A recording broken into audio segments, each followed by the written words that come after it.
മുതലാളി വരണം. ഒടുക്കത്തെ കളക്ഷൻ അല്ലേ മുതലാളി? ഇങ്ങനെ പോയ മിക്കവാറും അവളുമാരി ടാക്കീസ് പൊളിച്ച് മുതലാളിയുടെ പ്ലാൻ പോലെ നല്ല ഒന്നാന്തര AC DTS തിയേറ്റർ ആയിട്ട് പണിയടാ. DTS അല്ല, അവളുമാർ അതിനേക്കാളും വലുത് പണി. ഈ തിയേറ്റർ പൂട്ടിക്കാൻ നിനക്കൊരു ചായക്കട ഇട്ടുന്നുണ്ട്. നാളെ എത്രയാടാ? മുതലാളി അങ്ങനെ പെട്ടെന്ന് പൂട്ടിക്കാൻ പറ്റുമോ? പിന്നെ മുതലാളി, മലപ്പുറത്തൊരു മഹാമാന്ത്രികനുണ്ട്. കുറച്ച് കാശ് ചെലവുണ്ട്. അതായത് കോഴിമുട്ടയിൽ കൂടോത്രം ചെയ്ത് ആവാഹിച്ച് അവളുമാരുടെ പറമ്പിക്കൊണ്ട് കുഴിച്ചിട്ടാല് 7 ദിവസം കഴിയുമ്പോ മുട്ട വിരിഞ്ഞ് കുഞ്ഞാവും അല്ലേ? എന്താ ഈ പച്ചക്കറിയൊക്കെ ആയിട്ട്? അതവിടെ ഇരിക്കട്ടെ. നിന്നെ ഏൽപ്പിച്ച കാര്യം എന്തായി? മുതലാളി കണ്ടോ, ഒരു ദിവസം ഞാൻ ഈ ടാക്കീസിൽ കയറും, എന്നിട്ട് ഫിലിം ഓടിക്കുന്ന പ്രൊജക്ടർ അടിച്ച് മാറ്റും. അതെന്താടാ ഒരു ദിവസം ആക്കുന്നത്? ഇന്നായിക്കൂടെ? ഇന്ന് വെള്ളിയാഴ്ച അല്ലേ? ഇന്ന് പ്രൊജക്ടർ അടിച്ച് മാറ്റാൻ പറ്റിയ ദിവസം അല്ല. മുതലാളി, കടയിലെ സാധനങ്ങളൊക്കെ തീർന്നു. ആദ്യം പറഞ്ഞ കാര്യം ചെയ്യേ, എന്നിട്ട് സാധനമൊക്കെ വാങ്ങിച്ചുതരാം. ഇങ്ങനെയാണെങ്കിൽ ടാക്കീസ് കോപ്പ് പൂട്ടും.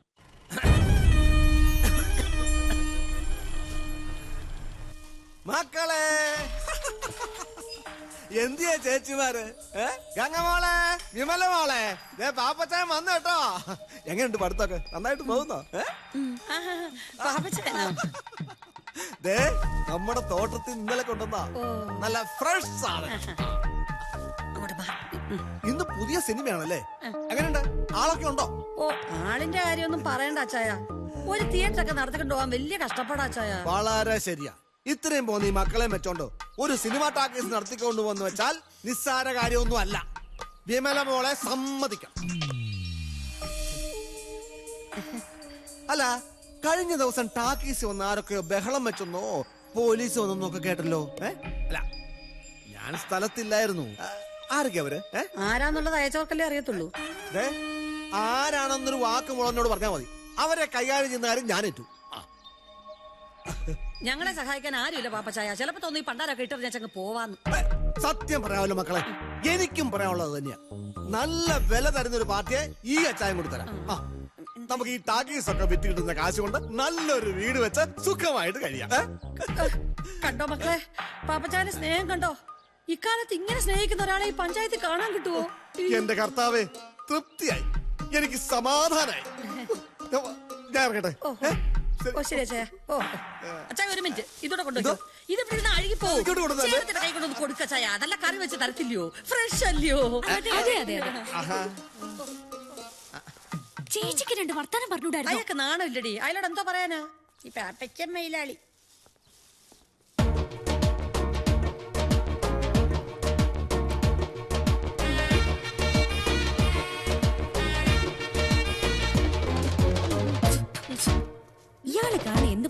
അയാള് കാരണം എന്തുമാത്രം കടുകും മുളകും അടുപ്പിലേക്ക് പോകുന്നതല്ലേ?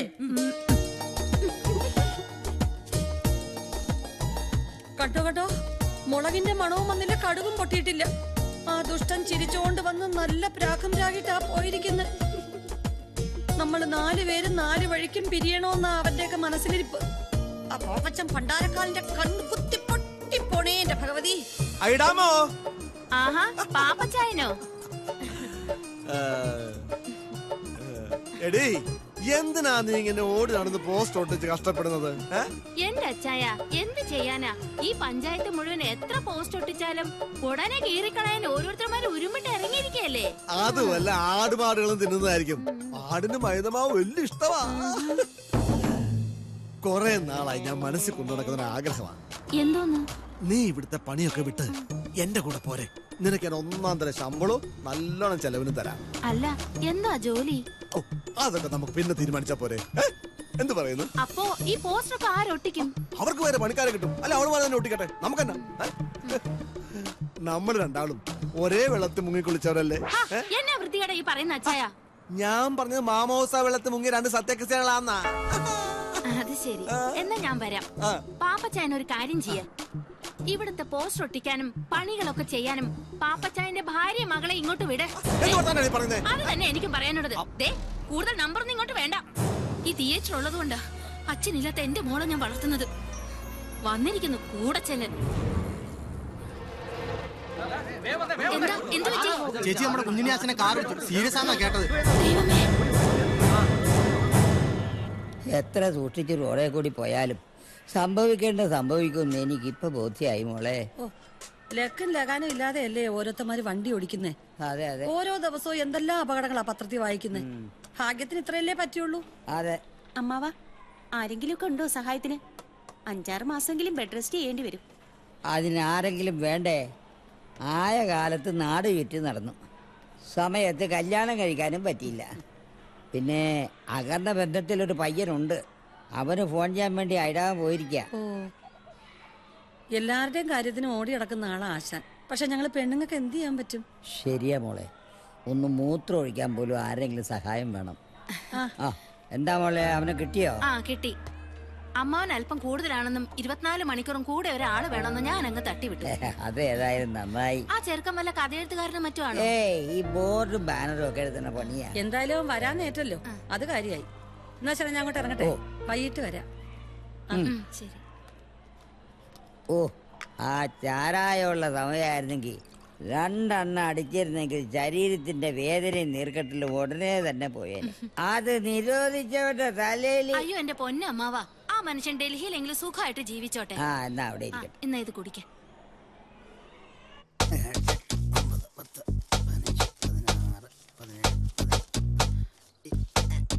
20, 21, നോക്കിയോ? മുഴുവനും ഉണ്ടല്ലോ. ഇല്ല, കാണായിരുന്നു. എന്നാ സമയം നാളെ വരണ്ട കേട്ടോ.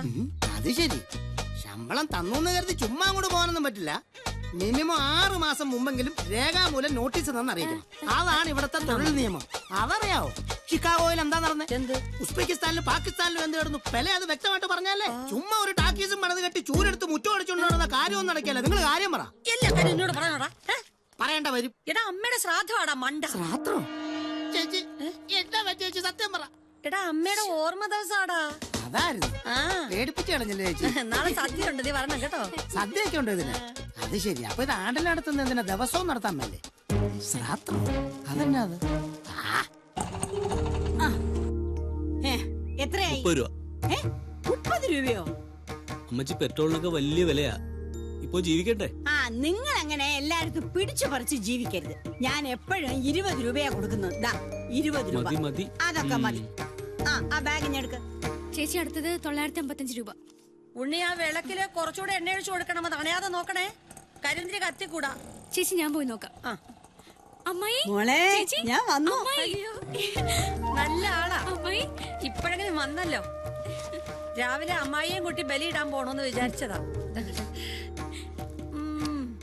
എന്റെ കാര്യമൊക്കെ നിനക്ക് അറിഞ്ഞൂടെ വിമലേ? നമ്മുടെ മണ്ണാത്തി ജാനൂനെ പോലെയാ എന്റെ കാര്യം. അലക്കൊഴിഞ്ഞിട്ട് നേരമില്ല. നിങ്ങൾക്കൊക്കെ ഇഷ്ടമുള്ള ഉണ്ണിയപ്പം, മുറുക്ക് എല്ലാം കൊണ്ടുവന്നിട്ടുണ്ട്. എടുത്ത് കഴിക്കാം. എല്ലാം നിനക്കുള്ളതിലടി. അടുത്ത പ്രാവശ്യം വരുമ്പോ ഞാൻ കൊണ്ടുവരും. അമ്മായി ഞങ്ങൾ ഇവിടുന്ന് പ്രശ്നമില്ല, ഒരു 4 ദിവസമെങ്കിലും ഞങ്ങളുടെ കൂടെ നിൽക്കണം. അത് നന്നായി. അവിടെയും നിങ്ങളെ പോലെ 2 പെമ്പിള്ളേരുണ്ട്, അവരുടെ കാര്യം കൂടെ നോക്കണ്ടേ? അടുത്ത മാസം ഗോപാലകൃഷ്ണൻ നാട്ടിൽ വരുന്നുണ്ട്. അവൻ വന്നാ പിന്നെ വീട്ടിലാളായി. അപ്പൊ പിന്നെ എനിക്ക് എപ്പ വേണമെങ്കിലും ഇങ്ങോട്ട് വരികയോ നിൽക്കുകയോ ഇരിക്കുകയോ കിടക്കുകയോ എന്ത് വേണമെങ്കിലും ആവാം. ഗോപിയേട്ട വന്ന അപ്പൊ തന്നെ അമ്മായി അറസ്റ്റ് ചെയ്തും കൊണ്ടുവരണം കേട്ടോ. അന്നമ്മായി വാക്ക് മാറ്റി പറയരുത്. നിങ്ങൾക്ക് 4 ആൾക്കും അങ്ങോട്ട് വന്ന് 2 ദിവസം നിന്നൂടെ? അതും നിങ്ങൾ കളിച്ചു വളർന്ന വീടല്ലേ. എന്റെ അമ്മായി ടാക്കീസ് അടച്ചിട്ടേച്ച് എങ്ങനെ അമ്മായി ഞങ്ങൾ അങ്ങോട്ട് വരുന്നേ? ഓരോ ദിവസം ഓരോ തരത്തിലുള്ള പ്രശ്നങ്ങളല്ലേ. എന്നാലും അമ്മായിയെ കുറിച്ച് ഞങ്ങൾ പറയാത്ത ദിവസങ്ങളില്ല. ഞങ്ങൾക്ക് അമ്മയെ പോലെ തന്നെ അല്ലേ അമ്മായി. അമ്മായി കാരണല്ലേ ഞങ്ങൾ 4 ആളും ഇവിടെ എങ്ങനെ ജീവിക്കുന്നത്. അമ്മായിക്ക് കഴിക്കാൻ എന്തെങ്കിലും എടുത്തോ.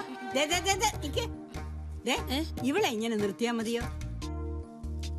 നമ്മുടെ തെക്കേതിലെ കാത്തുന്റെ ഒരു മോനില്ലേ വിഷ്ണു, 28 വയസ്സേ ഉള്ളൂ. നല്ല ചെക്കനാ. അവനിപ്പോ സർക്കാർ ബസ്സിലെ കണ്ടക്ടറാ. നിനക്കറിയില്ലേ? പിന്നെ നമുക്കതങ്ങ് ആലോചിക്കാം. എനിക്കിപ്പോ കല്യാണമൊന്നും വേണ്ട അമ്മായി, ഒരു ജോലിയൊക്കെ കിട്ടിയിട്ട് മതി. ആ കണ്ടക്ടർ ചെക്കനെ മറ്റാർക്കെങ്കിലും ടിക്കറ്റ് കൊടുത്ത് വണ്ടി വിട്ടോട്ടെ. ഒരെണ്ണം തന്നാലുണ്ടല്ലോ. നീയാണോ തീരുമാനിക്കുന്നേ? ആ വിളക്കിപ്പോ എന്നെ ഒഴിക്കടി. അവളൊരുത്തി അമ്മായി അവക്ക് വേണ്ടെങ്കിൽ വേണ്ട, ഞാൻ കെട്ടിക്കോളാം. വലിയ വർത്താനം പറയില്ല. അതൊക്കെ എടുത്ത് വെക്കടി, എടുത്ത് വെക്കേ. നിങ്ങൾ 4 ആളുടെയും കല്യാണം കഴിഞ്ഞ് സദ്യ ഉണ്ടിട്ടേ.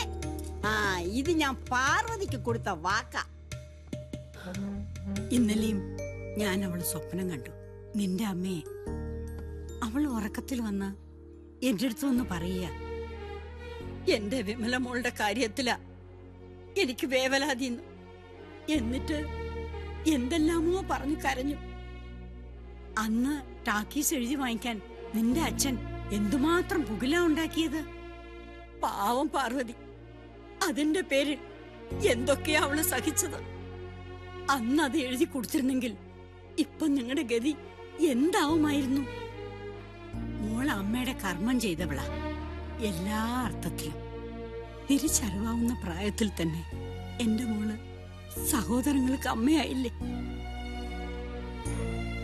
അനാഥരായ നിങ്ങൾ 4 കൈപിടിച്ച് വർഷങ്ങൾക്ക് മുമ്പ് ഈ അമ്മായി ടാക്കീസിന്റെ പടിയിറങ്ങുമ്പോ മോളുടെ മുഖത്തുണ്ടായിരുന്ന ആ വേദന ഞാൻ ഇന്നും മറന്നിട്ടില്ല. ആ മുഖം ഇപ്പോഴും എന്റെ മനസ്സിലുണ്ട്. അമ്മയുടെ ആഗ്രഹം പോലെ തന്നെ മോളെല്ലാം ചെയ്യുന്നില്ലേ. അതിനു മോക്ക് ഈശ്വരൻ ആയുസ്സും ആരോഗ്യവും തരും. മോളെ, അമ്മായിക്ക് പ്രായമായി. അടുത്ത അമ്മയുടെ ശ്രാദ്ധത്തിന് മുമ്പെങ്കിലും മോള് മിന്നുകെട്ടി കാണണമെന്ന് അമ്മായിയുടെ ആഗ്രഹം. അനിയത്തി കുട്ടികൾക്ക് മാത്രമല്ല, മോക്കും വേണം ഒരു ജീവിതം. ഇനി അത് വൈകിക്കൂടാ.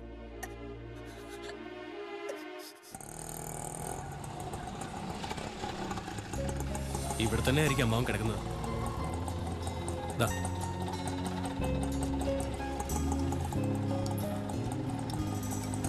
നിന്റെ അമ്മാവനെ ചിതയിലേക്ക് വെച്ച് തീ കൊളത്തെ ഞാൻ സ്ഥലം വിടും. അല്ലാതെ സഞ്ജയനും അടിയന്തരം കഴിഞ്ഞ് പോവാന്ന് പറഞ്ഞാ ഞാൻ സമ്മതിക്കില്ല. എനിക്ക് നാട്ടിൽ പല പണികളതാ.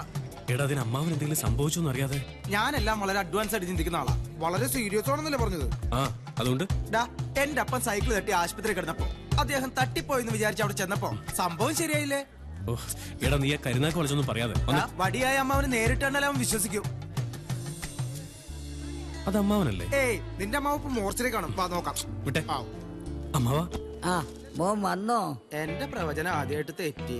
കുതിരയെ പോലെ ചാടിച്ചാടി നടന്ന ഈ അമ്പാവിന്റെ കിടപ്പ് കണ്ടോ? എഴുന്നേക്കാൻ പോലും വയ്യാതായി. വിളി കേട്ടപ്പോ ഞങ്ങള് വിചാരിച്ചു എത്തുന്നതിനേക്കാൾ മുമ്പ് തീർന്നു. ഏതാ ഈ അലവലാതി ചെറുക്കൻ? അലവലാതി തന്റെ എന്റെ കൂടെ ഒന്ന് പണി പഠിക്കാൻ വന്ന ചെറുക്കനാ. പേര് അയ്യപ്പൻ. ഇവനെ എത്രയും വേഗം പറഞ്ഞു വിട്ടേക്ക്. ഇവന്റെ മുഖം കണ്ടാൽ ഞാൻ കുഴപ്പക്കാരനാണെന്ന്. കേട്ടല്ലോ. ഇയാളെന്റെ വാങ്ങിക്കും. മോള് വന്നോ? ആരാമാവത്? ഇത് തൊട്ടടുത്തുള്ള മഹാരാജ ടാക്കീസിലെ പോസ്റ്റ് ഒട്ടിക്കുന്ന ഐഡാമേ. ഇപ്പൊ പെണ്ണുങ്ങളൊക്കെ സിനിമാ പോസ്റ്റ് ഒട്ടിക്കോ? പിന്നെ പെണ്ണുങ്ങള് തെങ്ങേക്കയറി തേക്കയറി പിന്നെയാണ് പോസ്റ്റ് ഒട്ടിക്കുന്നത്. ഞാനാ ഉണ്ണിക്ക് ഫോൺ ചെയ്തത്. ഓ, അത് ശരി. നിങ്ങളുടെ വീടിന്റെ ജനാല തുറക്കുന്നത് തന്നെ മഹാരാജ ടാക്കീസിലേക്കല്ലേ. അതുകൊണ്ട് 6 മാസം ഉണ്ണിക്ക് ബോറടിക്കാതെ സിനിമയും കാണാം, അമ്മാവനെയും നോക്കാം. 6 മാസോ? അത് നടക്കില്ല. അതെന്താടാ? അയ്യോ, 6 മാസമെങ്കിലും ബെഡ് റെസ്റ്റ് എടുക്കണമെന്നാ ഡോക്ടർ പറഞ്ഞിരിക്കുന്നത്. പക്ഷെ അവന് വിസ എപ്പോഴാ വരെന്ന് പറയാൻ പറ്റില്ല. വിസയോ? എവിടുന്ന്? ദുബായിന്ന്. അടുത്ത ആഴ്ച വിസ വരുന്ന പറഞ്ഞിരിക്കണ. അതുകൊണ്ട് വിസ വരുന്നവരെ ഇവൻ അമ്മാവനോട് നിൽക്കും. അപ്പൊ നീ പോലെ? എനിക്ക് ധൃതിയൊന്നുമില്ല. വേണമെങ്കിൽ കുറച്ച് ദിവസം ഇവിടെ നിർത്തി എന്റെ സേവനം നിങ്ങൾക്ക് ഉപയോഗിക്കാം. അത് വേണ്ട. എന്നാ ഞാൻ അമ്മാവനോടൊന്ന് പറഞ്ഞിട്ട് പോട്ടെ. ഞാൻ പോവാണ്. പാതി വഴിക്ക് വെച്ച് അമ്മാവൻ തട്ടിപ്പോയിന്ന് പറഞ്ഞ് തിരിച്ചു വിളിച്ചാൽ ഞാൻ വരില്ല. നിന്റെ അമ്മാവനൊരു ബ്രഷും പേസ്റ്റും എത്രയും പെട്ടെന്ന് വാങ്ങി കൊടുക്ക്. ഉണ്ണി വന്നല്ലോ, ഞാൻ പോട്ടെ അമ്മാവ, നാളെ വരാം. ഐഡപോളവിടെ നിന്നെ പോകുന്ന വഴിക്ക് നമ്മുടെ അന്തോണിയസ് പുണ്യാളുടെ നടയില് 2 കൂടി മെഴുകുതിരി മേടിച്ച് കത്തിച്ചേക്കണം. എന്തിനാ അമ്മാവ? ഇവൻ ഒരിക്കലും വിസ വരാതിരിക്കാൻ. ഞാൻ കത്തിച്ചേക്കാം. എന്റെ അന്തോണിയസ് പുണ്യാളാ, എന്നെ നോക്കാൻ ആളില്ലാത്തത് കൊണ്ട് ഞാനങ്ങനെ നേർന്നതാണേ. എന്നോട് ക്ഷമിക്കണേ.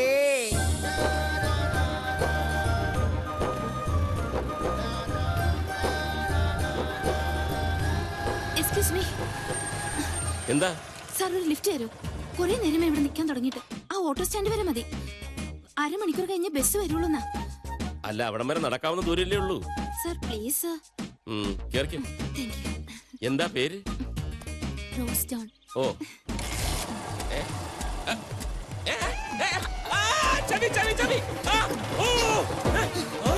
അയ്യോ മാല, അയ്യോ എന്റെ മാല, കള്ളി കള്ളി, എന്റെ മാല പഠിച്ചോണ്ട് വന്നേ. എടി എടി ഇല്ലടി ഇവിടെ. കള്ളി കള്ളി വരുന്നേ, കള്ളി കള്ളി. അവിടെ നിൽക്കാനാ പറഞ്ഞു, അവിടെ നിൽക്കാൻ. എന്നെ ഒന്ന് രക്ഷിക്കണം. എന്താ ഉപദ്രവിക്കാൻ വരിക ഒരാള്. അല്ലല്ല, 3 പേരുണ്ട്. ആരാ അവരൊക്കെ? അറിയില്ല. ഒന്ന് വണ്ടി വേഗം വിടും. ഒന്ന് വേഗം പോയിക്കോ. വേഗം വേഗം വേഗം പേടിക്കാതിരിക്കൂ. വേഗം വേഗം. ഞാനില്ലേ കൂടെ. നിർത്തില്ല, വേഗം പോയിക്കോ. Police station.